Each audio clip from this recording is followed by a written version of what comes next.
봅니다. 요한복음 4장 3절 말씀부터 19절 말씀. 이제 우리 다 같이 함께 한 목소리로 하나님 말씀 받들겠습니다. 함께 보십니다. 유대를 떠나사 다시 갈릴리로 가실새 사마리아를 통과하여야 하겠는지라. 사마리아에 있는 수가라 하는 동네에 이르시니 야곱이 그 아들 요셉에게 준 땅이 가깝고 거기 또 야곱의 우물이 있더라. 예수께서 길 가시다가 피곤하여 우물 곁에 그대로 앉았으니 때가 6시쯤 되었더라. 사마리아 여자 한 사람이 물을 길러 왔음에 예수께서 물을 좀 달라 하시니 이는 제자들이 먹을 것을 사러 그 동네에 들어갔음이로라. 사마리아 여자가 이르되 당신은 유대인으로서 어찌하여 사마리아 여자인 나에게 물을 달라 하나이까 하니 이는 유대인이 사마리아인과 상종하지 아니함이로라. 예수께서 대답하여 이르시되 내가 만일 하나님의 선물과 또 내게 물 좀 달라 하는 이가 누구인 줄을 알았더라면 내가 그에게 구하였을 것이요 그가 생수를 내게 주었으리라. 여자가 이르되 주여 물기를 그릇도 없고 이 우물은 깊은데 어디서 당신이 그 생수를 얻겠사옵나이까. 우리 조상 야곱이 이 우물을 우리에게 주셨고 또 여기서 자기 아들들과 짐승이 다 마셨는데 당신이 야곱보다 더 크니이까. 예수께서 대답하여 이르시되 이 물을 마시는 자마다 다시 목마르려니와 내가 주는 물을 마시는 자는 영원히 목마르지 아니하리니 내가 주는 물은 그 속에서 영생하도록 솟아나는 샘물이 되리라. 여자가 이르되 주여 그런 물을 내게 주사 목마르지도 않고 또 여기 물 기르러 오지도 않게 하옵소서. 이르시되 가라 내 남편을 불러오라. 여자가 대답하여 이르되 나는 남편이 없나이다. 예수께서 이르시되 내가 남편이 없다 하는 말이 옳도다. 너에게 남편 5이 있었고 지금 있는 자도 내 남편이 아니니 내 말이 참되도다. 여자가 이르되 주여 내가 보니 선지자 소로시오이다. 아멘. 우리 지난주의 말씀에 계속해서 이어서 함께 말씀을 나눌 텐데 지난주 말씀을 아직까지 기억하고 있으면 기적이죠. 그렇죠? 도대체 뭔 얘기했는지 전혀 그저 새로울 뿐이죠. 새로울 뿐이죠. 그래서 오늘도 마음 편안하게 다시 이 말씀을 준비하고 또 준비하다 보니까 또 새로운 하나님의 말씀들이 내게 쏙쏙 또 하나님께서 감동을 주셔서 지난주의 말씀 되새겨 보면서 함께 또 오늘 말씀을 함께 나누어 가도록 하겠습니다. 여러분, 우리 예수님께서 이제 갈릴리로 내려가셔요. 예루살렘에서 갈릴리로 내려가시는데 예루살렘에서 갈릴리로 내려가는 길은 몇 가지가 있다고 그랬어요.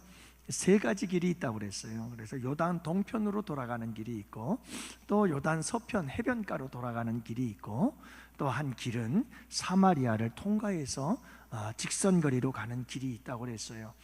사마리아를 통과하면 3일 거리, 그리고 돌아서 요단 동편으로 가면 6일이 걸린다고 얘기를 했잖아요. 그죠? 자, 그런데 우리 예수님은 사마리아로 가기로 그렇게 결심을 해요. 대부분의 유대인들은 사마리아를 통과를 안 했어요. 왜냐하면 이 사마리아 사람들은 혼혈족이 되어져 버리는 바람에 정통성을 잃어버린 이방인들만도 못한 존재들로 여겼기 때문에 상종을 안 했어요. 그래서 오늘 읽은 말씀에도 상종을 하지 않았더라고 말하잖아요. 그래서 사람들은 피해 다녔어요. 사마리아를 지나가도 사마리아 사람들을 상종하지 않았어요. 만나지 않았어요. 절대로 말도 안 걸었어요.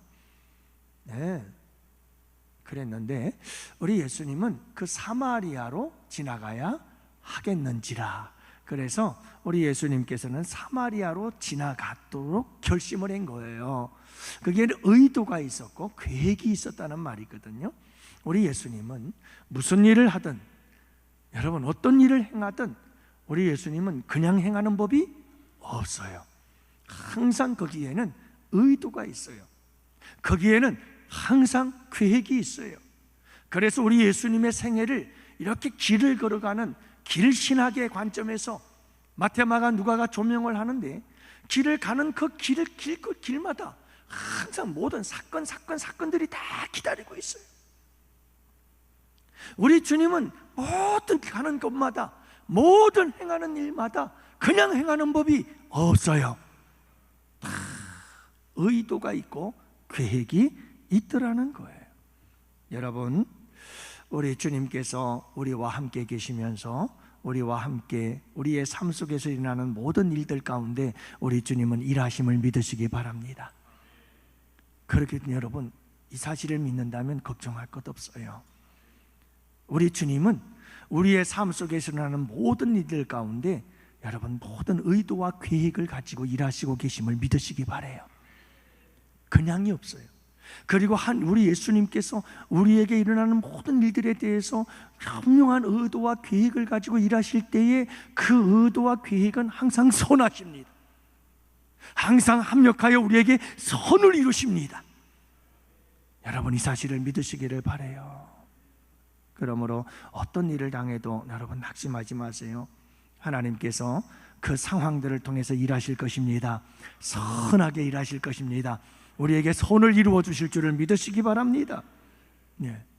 오늘 밤에도 저녁 때도 좀 마음이 심란했어요. 그래서 딸 문제로 고민을 좀 했어요. 이제 열도 떨어지고 염증 수치도 정상적으로 2까지 떨어졌으니까 정상적으로 다 회복이 되어지고 너무너무 이제 퇴원이라는 두 글자를 생각하면서 좀 희망을 가지고 있었는데, 또 오늘은 감염내과에서 와가지고 모든 것들은 다 정상인 것 같지만 남아있는 박동기 선 안에는 아직도 균이 있는 것 같다. 균이 있을 가능성이 높다. 그래서 혈액 배양 검사를 더 해야 되고, 그리고 5일 이상을 배양을 해야 확실한 결과가 나오고, 또 중요한 것은 퇴원을 하더라도 3개월 이상 먹는 항생제를 계속해서 맞아야 된다. 그렇게 얘기를 하는 거예요. 그래서 또 그 항생제를 보니까 이름을 보니까 그게 또 결핵약이에요. 결핵약. 그래서 굉장히 독하다고 그래요. 마음이 심란해져요. 도대체 이러다가 시집이나 갈까? 시집 가면 아이는 낳을 수는 있을까? 별 생각이 다 나는 거예요. 그런 거 있는데 우리 주님께서 저에게 이런 말씀을 하시더라고요. 뭐라고 말씀하시냐면, 영조야, 내가 어떤 상황에 있든지 그 모든 상황은 나에게 기회란다 하는 말씀을 하시더라고요. 기회래요. 기회. 모든 상황이 다 주님에게는 기회래요. 그래요. 주님, 이런 상황도 주님이 함께 해주시고 일하시면 기회가 될 수 있는 거죠.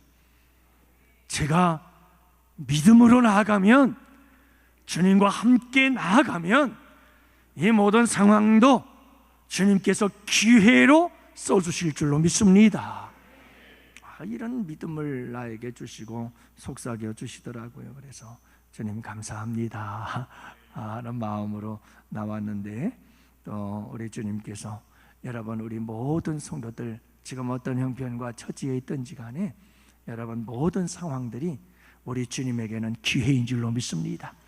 우리가 주님을 믿고 붙잡고 나아가면 하나님은 그 모든 상황을 우리를 위한 축복의 기회로, 은혜의 기회로, 간증의 기회로, 놀라운 주의 영광을 나타내는 역사의 기회로 우리 주님께서 쓰시고 사용하시고 이루어 가실 줄 믿습니다. 하나님은, 우리 예수님은 모든 일들 가운데 분명한 계획이 있어요. 선한 계획이 있어요. 그러므로 여러분, 어떤 상황, 어떤 형편에서도 낙심하지 마시기를 바랍니다. 그리고 믿음으로 견디고 이기고 승리하셔서 마침내 간증의 주인공들, 주님 자랑하는 축복의 주인공들 되시기를 바랍니다. 네. 우리 예수님께서 이런 의도를 가지고 찾아가요. 그 의도가 뭐였을까요? 계획이 뭐였을까? 만나는 거였어요. 만남. 누구를 만나요? 수가성 여인을 만나는 거예요. 누구를 만나요?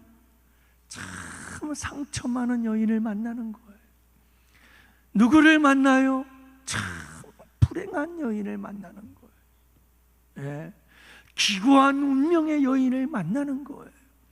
우리 예수님께서 이걸 계획하고 있었던 거죠. 이걸 계획하고 있었던 거예요. 근데 여러분이 여인을 만난 장소를 보니, 타이밍을 보니까 참 뜻밖의 장소에서 뜻밖의 시간에 우리 주님께서 이 여인을 만나는 거예요. 예? 일반적인 상식 속에서는 만날 수 없는 장소예요. 12시 정오 시간엔 아무도 거기 오지 않아요. 너무 더워서 사람들이 거기 오지 않아요. 물길로. 그 장소, 그 시간, 거기는 사람을 만날 수 있는 장소가 아니에요. 사람을 만날 수 있는 시간대가 아니에요. 그런데 거기서 우리 주님은 수가성 여인을 만나주는 줄로 믿습니다. 우리 주님은 뜻밖의 장소에서 뜻밖의 시간에 우리를 찾아와 주시고 우리를 만나 주시는 주님이신 줄로 믿어요. 왜요?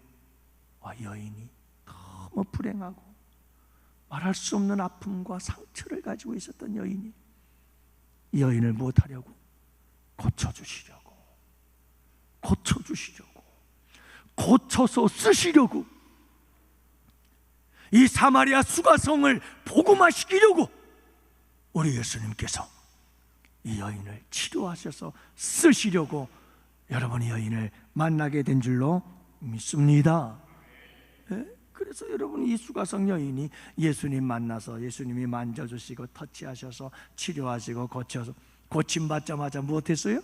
수가성 성으로 달려가서 내가 예수 만났다고, 그리스도 만났다고, 메시아 만났다고 그렇게 여러분 복음 전하지 않아요? 동네 사람들 다 믿네.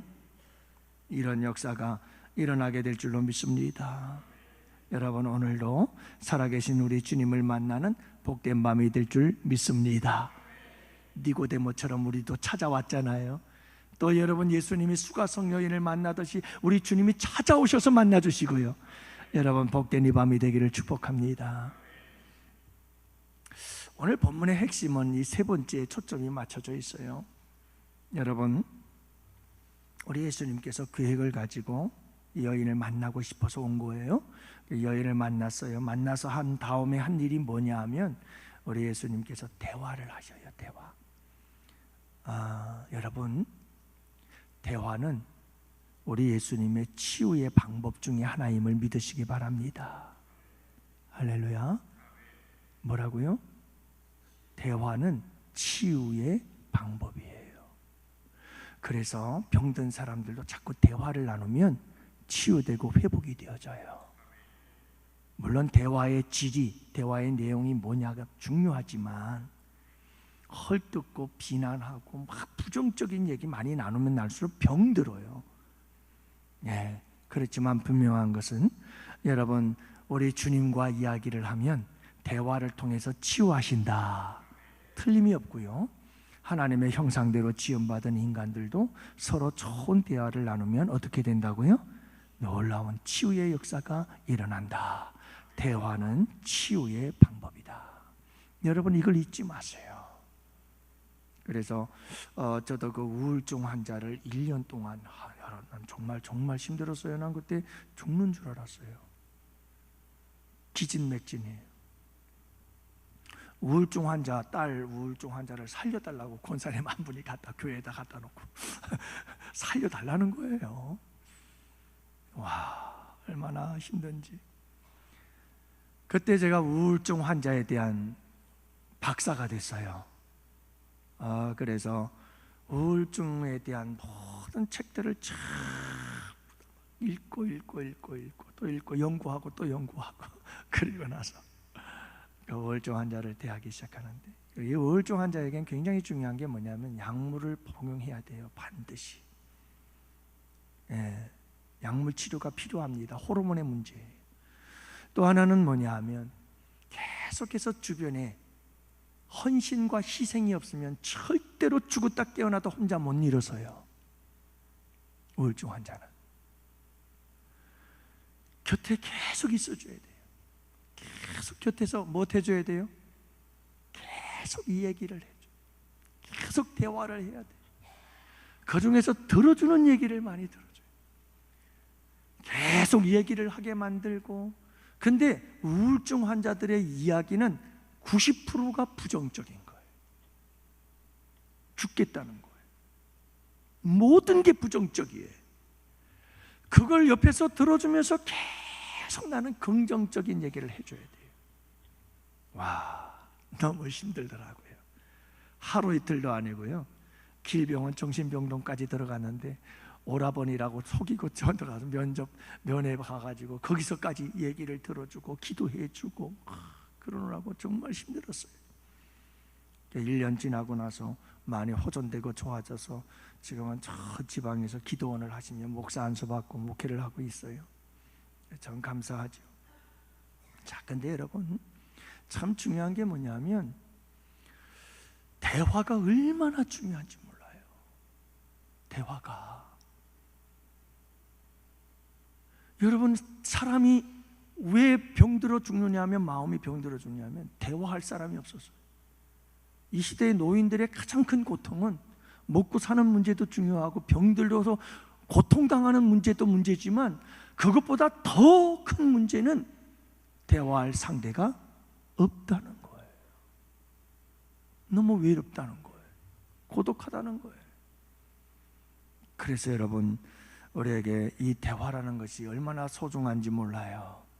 사랑하는 성도 여러분, 가정마다 아름다운 대화가 충만하기를 축복합니다. 오늘 이렇게 자녀들과 함께 나오신 여러분들 참 주님의 이름으로 환영하고 축복해요. 너무나 귀한 거예요.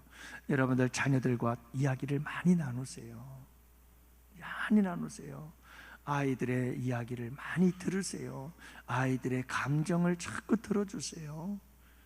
그리고 가르치려고 하지 말고 자꾸 인정해 주세요. 공감해 주세요. 그게 최고예요. 여러분, 이 대화는 정말 소중한 치유의 방법 중에 하나예요. 그래서 오늘 말씀에도 보면 우리 예수님께서 이 여인을 치유하실 때 뭘로 치유하시냐면 대화예요. 대화. 그래서 오늘 말씀의 특징이 뭐냐면 계속 예수님과 이 수가성 여인이 주고받고 계속 대화를 해요. 자, 근데 이 대화의 특징이 있어요. 이 대화의 특징이 뭐냐 하면 점점 그 대화의 내용의 깊이가 친밀해지고 깊어져 가요. 할렐루야. 여러분, 그냥 단순한 서로 인사만 하고 형식적인 인사와 대화 속에서 치유는 일어나지 않아요. 진정한 치유는 어디에서 일어나냐면 대화를 주고받다 보면 계속해서 대화를 주고받으면 받을수록 계속해서 깊은 곳으로 들어가서 더 깊은 대화가 오고 가고 주고받게 되어질 때 그때 치유와 회복의 역사가 일어나게 되는 줄 믿으시기 바랍니다. 오늘 말씀을 보니까 바로 그거예요. 자, 한 가지씩 살펴봅시다. 여러분, 우리 예수님과 수가성 여인은 어떤 대화부터 시작하죠? 우물가니까 뭘 달라? 여러분, 이거는 물 같은 이야기예요. 그냥 아무런 맛도 없는 의미 없는 이야기잖아요. 우물가에서 물길로 온 여인에게 물 좀 주세요. 그건 그냥 기본적인 상식이고 기본적인 그냥 인사예요. 물론 유대인과 사마리아의 만남이라는 부분에 특징적인 부분이 있지만 여러분, 대화인 면에서 본다면 이건 그냥 상식적인 인사일 뿐이고 그냥 아무것도 아닌 평범한 대화예요. 그리고 처음 만난 사람들이 얼마든지 주고받을 수 있는 대화인 줄로 믿어요. 안 그래요? 물 좀 주세요. 물 좀 주세요. 근데 여러분이 여인이 뭐라고 대답합니까? 아니 사마리아 그리고 여자인 나에게 유대인인 당신이 어떻게 물을 달라고 말을 거느냐고 이렇게 당황해 하지요. 여러분, 이 당황해하는 여인을 보세요. 예수님은 대화를 이어갑니다. 물에 대한 이야기에서 그 다음 단계로 들어가요. 이제는 물의 이야기로 시작한 우리 예수님은 이 여인과 대화를 깊이 있는 대화로 한 단계 한 단계 끌어내려갑니다. 두 번째 대화의 주제는 뭐죠? 생수예요. 10절 말씀 다 같이 함께 봅시다. 다 같이 함께 봅니다. 내가 만일 하나님의 선물과 또 내게 물 좀 달라 하는 이가 누군 줄 알았더라면 내가 그에게 구하였을 것이요 그가 생수를 내게 주었으리라. 11절 봅시다. 주여, 물 기를 그릇도 없고 이 우물은 깊은데 어디서 당신이 그 생수를 얻겠사옵나이까 하면서 생수에 대한 이야기를 주고받기 시작하네요. 한 단계 더 깊어졌죠. 단순한 물이 아니라 이제는 생수에 대한 이야기를 합니다. 여러분, 이 생수의 이야기를 하면서 우리 예수님께서는 어디까지 가느냐 하면 내가 주는 물을 마시는 자는 영원히 목마르지 아니하리니 내가 주는 물은 그 속에서 영생하도록 솟아나는 샘물이 되리라. 그러면서 우리 주님께서는 이 생수의 이야기를 통해서 영원히 목마르지 아니하는 샘물에 대해서 이야기를 하기 시작하는 거예요. 영생수. 놀랍지 않아요? 자, 우리 예수님은 점점 더 깊은 관계로 들어가고 있는 거예요. 무엇을 통해서요? 대화를 통해서요. 대화를 통해서. 목적은요? 여인의 상한 삶과 인생과 마음을, 영혼을 치유하기 위해서예요. 자, 이렇게 영원히 목마르지 않는 생수에 대한 이야기를 하더니 우리 예수님은 여기서 끝나질 않아요. 우리 예수님은 이번에는 느닷없이 여인에게 이렇게 말씀합니다. 내 남편을 불러오라. 남편을 불러오래요. 남편을. 그러자 이 여인이 뭐라고 대답하나요? 여자가 대답하여 이르되 나는 남편이 없나이다. 그러자 우리 예수님께서 말씀하시기를 내가 남편이 없다 하는 말이 옳도다. 너는 남편이 5이 있었고 지금 6번째 있는 남편도 내 남편이 아니니 너는 남편이 없는 거다. 맞도다. 내 말이 참되도다. 와, 우리 예수님께서 이 여인의 모든 사생활을 다 알고 있었던 거예요. 깜짝 놀랐죠. 우리 예수님은 지금 계속해서 이 여인에게 물을 이야기를 통해서 생수에서 영원히 목마르지 아니하는 샘솟는 영생수 이야기를 통해서, 그리고 이제는 남편을 끌어들여서 남편 이야기를 통해서 이 가정사, 이 여인의 인생사, 이 여인의 모든 개인사를 다 알고 있다는 사실을 보여주면서 이 여인의 삶 깊은 곳으로 들어가고 있는 거예요. 이 여인이 꼭꼭 감추고 싶은 가장 치명적인 아픔과 상처가 있는, 가장 부끄러움이 있는 그 깊은 내면 속까지 우리 예수님께서 파고들고 있는 거예요. 할렐루야. 왜요? 이 대화를 통해서 치유하시기를 원하는 거예요. 우리 주님은 이 여인의 가장 숨기고 싶은 깊은 아픔과 상처를 끌어내고 있어요. 스스로 고백하게 만들며 우리 주님께서 내가 다 알고 있다 하시면서 그 여인의, 이 여인의 모든 개인사, 그 부끄러운 자기의 삶의 그 모습들을 그대로 드러내 보이고 있더라, 이 말이에요. 왜 그랬을까요? 치유는 그래야 드러나기 때문에 그래요. 이때 치유의 역사가 일어나기 때문에 그래요. 아까 말씀드렸죠? 회개가 왜 축복인지 아세요? 회개가 뭐죠? 여러분, 회개가 정말 축복이에요. 회개를 해야 회복의 역사가 일어나는 거예요. 치유의 역사가 일어나요. 회개라고 하는 것은 내가 가지고 있는 나의 죄악, 가장 부끄럽고 숨기고 싶은 죄를 주님 앞에 무엇하는 거죠? 다 드러내서 고백하는 거예요. 이게 회개예요. 이 회개의 역사가 일어날 때 놀라운 치유가 일어나요. 고쳐지는 역사가 일어나요. 변화의 역사가 일어나요. 새 사람이 되는 역사가 일어나요. 그런데요, 수많은 기독교인들, 크리스찬들이요, 자기의 죄를 자기가 알아요. 분명히 알아요. 아는데 숨겨요. 그리고 거룩한 척해, 의로운 척해. 절대 주님 앞에 그 모든 걸 다 끄집어서 토해내질 않아요. 와, 대단해요. 신앙생활 10년, 20년, 30년, 40년, 50년을 해도요, 자기가 자기의 단점을, 자기의 가장 추악한 모습을 잘 알면서도 절대로 하나님 앞에 통곡하며 내놓지 않아요. 드러내지 않아요. 여러분, 치유받지 못해요. 고침받지 못해요. 여러분, 목회자들이 여러분들 한 사람 한 사람 몇 년 동안 같이 신앙생활 하다 보면 다 알아요. 다 알아요. 여러분, 우리 모두가 다 드러내야 돼요. 숨기면 안 돼요. 숨기면 숨길수록 골마 터져요. 드러내야 돼요. 드러내야 돼요. 드러내고 싶지 않아도 나의 가장 추악하고 더러운 것들을 주님 앞에 다 드러내고 고백해야 돼요. 내 남편이 없어요.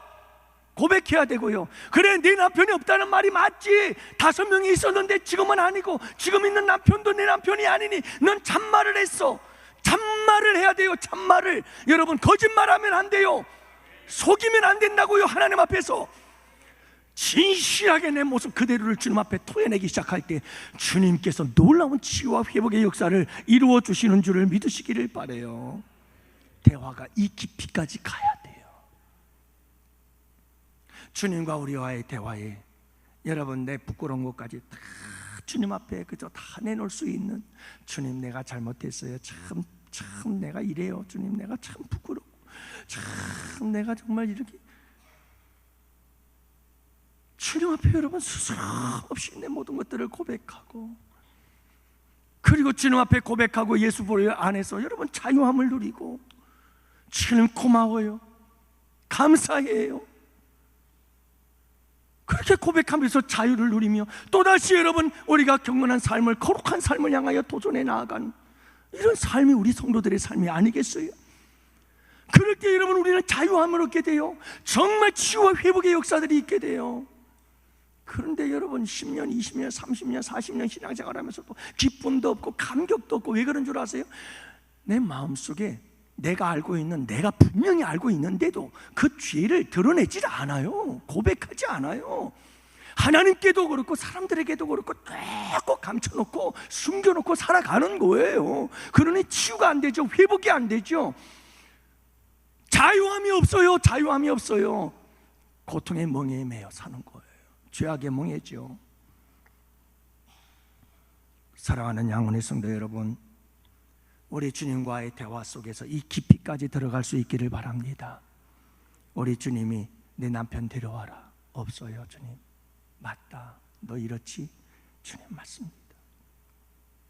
제가 그렇습니다 하고 자복하고 회개하고 내 모든 걸 그대로 다 끄집어내서 그분에게 고백할 때 여러분 치유의 역사가 일어나는 이 깊이 있는 단계까지 우리 주님과 대화 속에 들어가실 수 있기를 원합니다.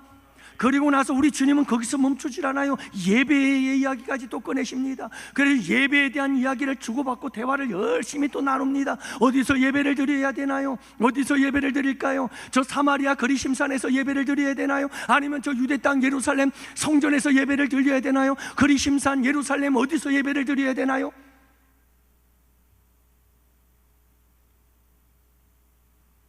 포로 귀환 돌아올 때, 포로 귀환으로 돌아왔던 여러분 스룹바벨이라고 하는 사람이 1차 포로 귀환으로 돌아와서 예루살렘 성전을 제2의 예루살렘 성전이라고 하는 성전을 재건을 하잖아요. 그때 도와달라고 사마리아 사람들에게 부탁을 해요. 너희도 같이 와서 성전을 짓자 그랬어요. 그랬더니 사마리아 사람들이 이라에 거절하고 말았어요.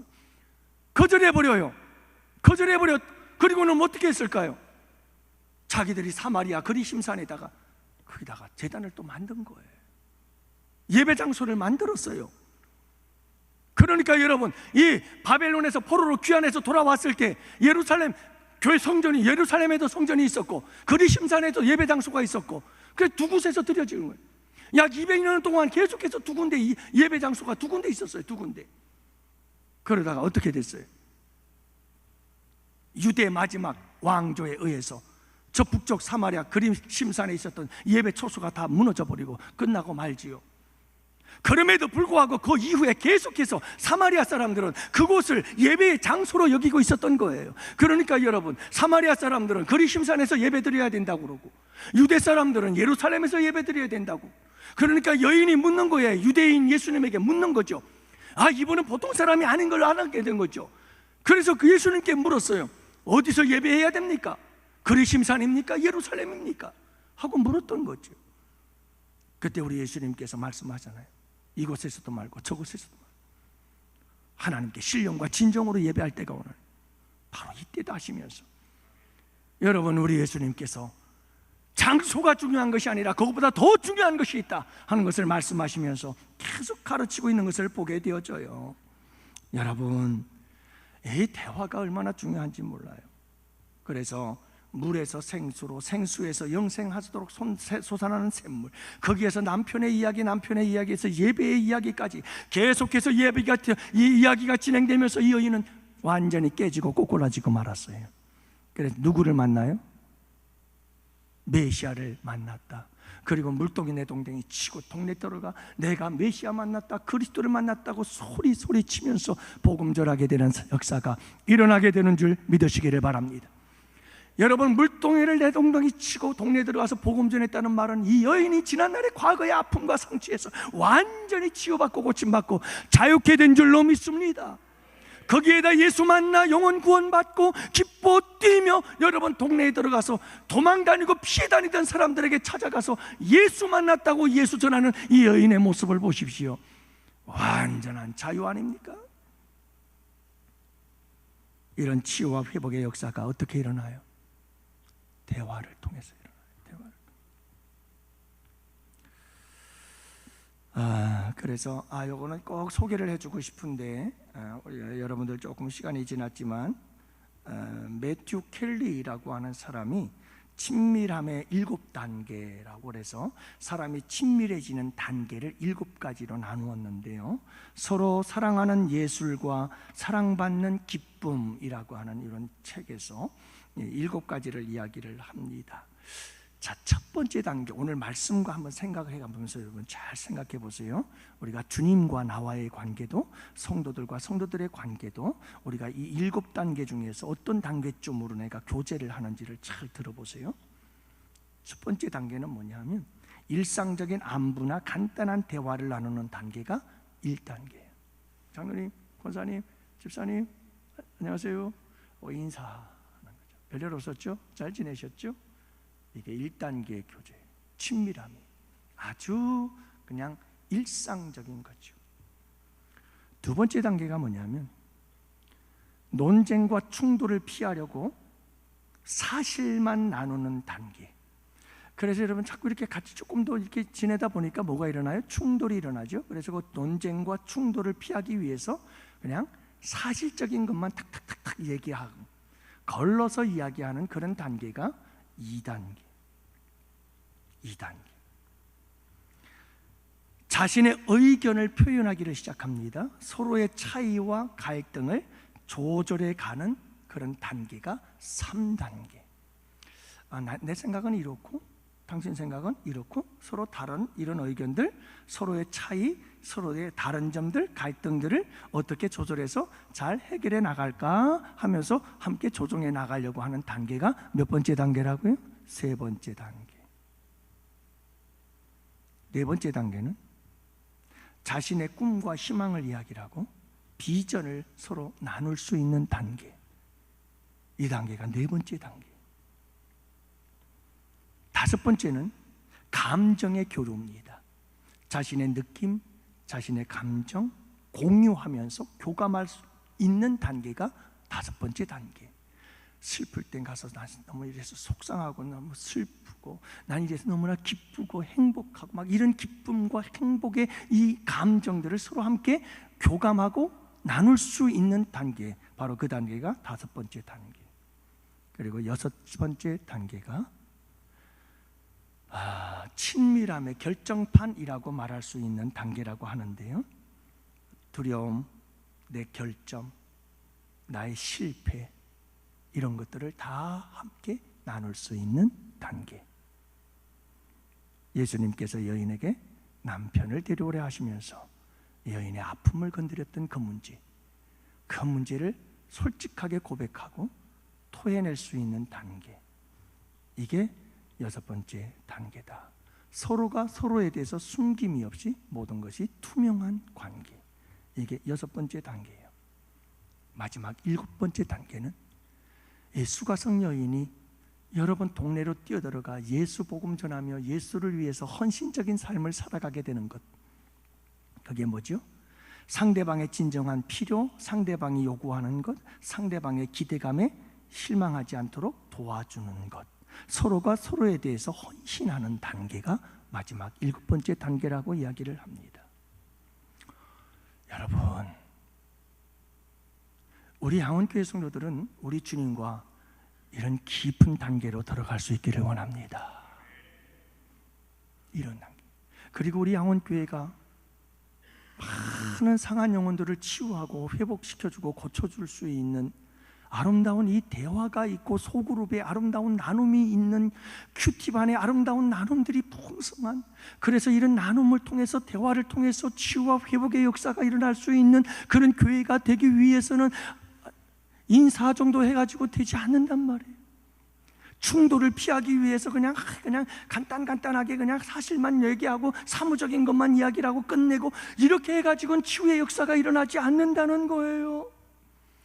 여러분, 우리가 서로 이렇게 자신의 의견을 표현하고 서로의 차이, 서로의 많은 갈등들 서로 조정해 나아가는 단계를 넘어서서 자신의 꿈과 희망과 비전도 이야기하고 자신의 감정도 공유하고 나아가서 솔직히 자기 안에 있는 모든 단점과 약점과 자기의 실패와 아픔까지도 다 내어놓고 고백할 수 있는 단계가 있을 때, 그때 우리 양원교회는 놀라운 치유와 회복의 역사들이 일어나게 될 줄 믿습니다.